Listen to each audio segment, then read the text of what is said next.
Welcome to Hood Champion Boxing and Sports. In boxing, you find a way to win or you find a way to lose. Tszyu has a tall task in front of him. Yep. And that task that he has in front of him stands at about 6'6". His name is Sebastian Fundora. And I'm going to tell you right now, Keith Thurman, in my opinion, depends on how you want to look at it, may have been a much easier fight than Sebastian Fundora, in the sense that Keith Thurman was inactive. Keith Thurman was injury prone, and the fact that a guy like Tszyu was bigger and stronger. Now, what I will say with Sebastian Fundora, some people feel he's one-dimensional. He's just going to stand there, although he's 6'6", with like a 200-inch reach, right? He's not going to use those natural advantages that he has. He's going to get small, get in the pocket with Tszyu, and the Australian is going to put the Aussie Bing Bings on Sebastian Fundora and blast his ass out the ring. However, what if Sebastian Fundora has decided to make a change in the way he fights and decides to get behind that stick? I said stick. Okay, I don't know what you heard. I said stick. S-T-I-C-K. If he gets behind that stick and puts that stick all up in Tszyu's face, now what happens? Because I don't care what you say, but Sebastian Fundora out here has a reach like Tyson Fury. He can easily control any opponent in that ring if that jab is educated and he remains disciplined and he's okay with slowing the pace down and making the fight boring. But I don't know that. But what I will say, look, I don't even know. Because see, people don't want to see me, man. Let me move me out of here. This is just crazy to me. When you look here at the difference in size of these guys. Now, something that I'm going to point out, which is very, very, very interesting, is Tszyu, because some people think there's a chance he loses this fight. But it doesn't matter who's fighting. Any boxer can lose, all right? They're all human. But what I'll say is, Tszyu is in a unique position because he's actually fighting simultaneously. He's defending his WBO title now. He's also in a unification bout now. And he has an opportunity to hold up his position as the big dog at 154 pounds, even though Jermell Charlo was undisputed, he's out of there now. So what Tszyu is doing, he has three things going for him if he can win. He defends his WBO title, he becomes a unified champion, and then he basically lets the world know that Jermell Charlo's out of here. I'm the man at 154. And let me tell you something. Although Charlo was undisputed at 154, man, they did not hesitate to take those titles from Jermell Charlo, man, which is crazy to me. All four sanctioning bodies stripped him, talking about due to inactivity. But he remains the lineal champ. It's like Tyson Fury. I'm the lineal champion, lineal champion. I did me training. This lineal champ stuff, man, I just don't get it. But no one at 154 beat Jermell Charlo, so I guess he deserves to hold on to the lineal champion status because he did put the work in at 154 and blast out everybody that he had to, so you got to give him credit for that. But Tszyu was supposed to face Charlo in Jan. That fight got scrapped. Charlo's with his injuries. Y'all notice these fighters, man, conveniently get injured when they got big fights coming up or something that they may not be crazy about. All of a sudden they get injuries. And it was never rescheduled. Instead, Charlo did what I think most of us would agree we would have done. He went out there for that huge payday against Canelo Alvarez, which he dropped a decision on the cards, showed me that he is a defensive wizard, but he wasn't willing to take the risk and possibly end up going out on his shield. He was just cool. We getting to the finish line and getting that Canelo payday. But when it comes to Tszyu, and this is where Fundora, I think, has some problems, Tszyu has been putting in work.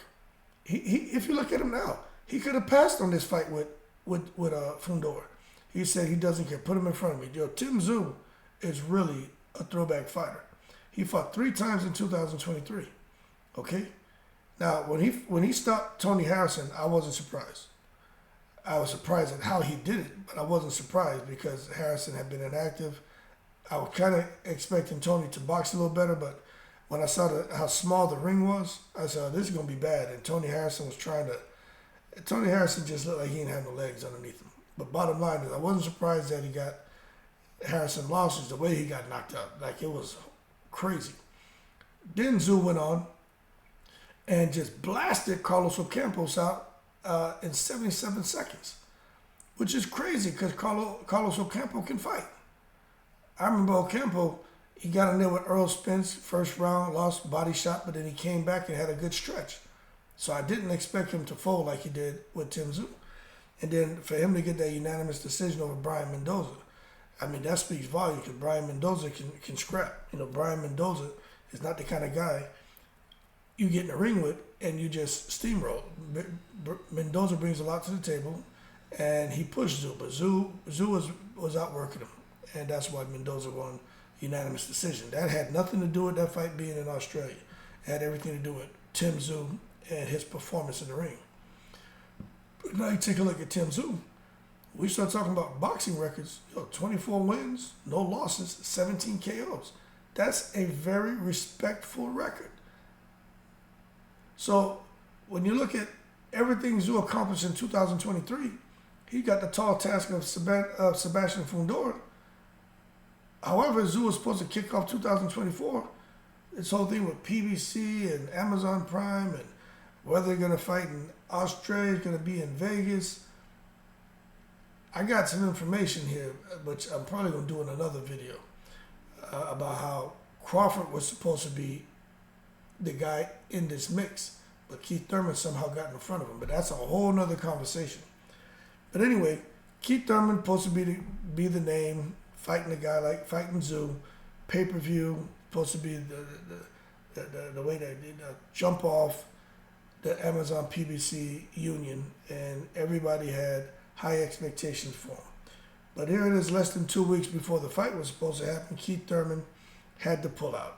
Injury, Keith Thurman coming like David Haye. Injury. He's a broken man. You know what I'm saying? But anyway, Sebastian Fundora, hey, he was right there, ready to step in. And Fundora gets an opportunity to fight for Tszyu's belt, but there's also the vacant WBC belt on the line. So for Fundora, this is a win-win, just like it is for Tszyu. But I still think there's more on the line for Tszyu because a lot of people feel Fundora can be knocked out. With Tszyu, they expect him to get to Fundora at some point in time and stop him. But if Fundora beats Tszyu, Fundora's profile shoots through the roof because Tszyu is supposed to be the boogeyman at 154, right behind Jamel Charlo. If Fundora can pull off the upset, Fundora's out of here. And remember, for those who are saying, well, he's a last-minute replacement, Tszyu won't get any credit if he beats Sebastian Fundora. To that I say that I kindly request in the most respectful way that you hold your horses and stop taking it to the stupid. Fundora had already been training to fight on the undercard. So he's ready to go 12 hard 3-minute rounds. And I just think when you look at it, when we talk about, well, what are the advantages and disadvantages to a guy like Fundora coming in last minute? I just think for both of them, there are going to be some struggles because they've been training for different styles, different type of opponents. And we're going to see that there are some fighters, when they have last-minute replacements, that they struggle. And then there are others who have very little difficulty. But you could see something here that creates a bit of an issue for both. But I think it adds some suspense to it, which is what you want. Because right now, you really don't know what's going to happen in that fight. I think a lot of people, they kind of made their mind up when it comes to Keith Thurman and Tszyu, thinking that Tszyu was just going to get in there and steamroll Keith Thurman. But with Sebastian Fundora, nobody really knows what's going to happen. And the reason that they felt that, Keith Thurman was going to get steamrolled, although he was an accomplished welterweight. It was years ago where Keith Thurman was an accomplished welterweight. He's basically, the inactive champion. He needs a belt for inactivity. So he's the champion of inactivity. 5 years, no track record against really solid opposition. I mean, what do you expect? And then you got a guy like Fundora, who hasn't quite done what Keith Thurman's done in the sport, but he's been active. He's got this size, and he's got this weird style to where he could make the fight not just fun, he could end up getting a win. But when you look at a 6'6" fighter against a 5'8" fighter, hopefully Tszyu knows how to chop trees. I don't know what kind of trees they got up there in Australia. But if Tszyu knows how to chop trees, he may chop Sebastian Fundora down to size. But what I will say is, Fundora, what word I'm getting is that although he hasn't really shown that he's the kind of guy who wants to use his size to his advantage, they're saying that he plans to use a bit more intelligence in this fight. Now, how I interpret that is he's not going to just come in there and try to bang with Tszyu. We may see him come in there and have Tszyu confused for the first 6 to 8 rounds, and Tszyu get behind on points. And then when Tszyu starts to pick up the pace and close the distance, the fight could be over.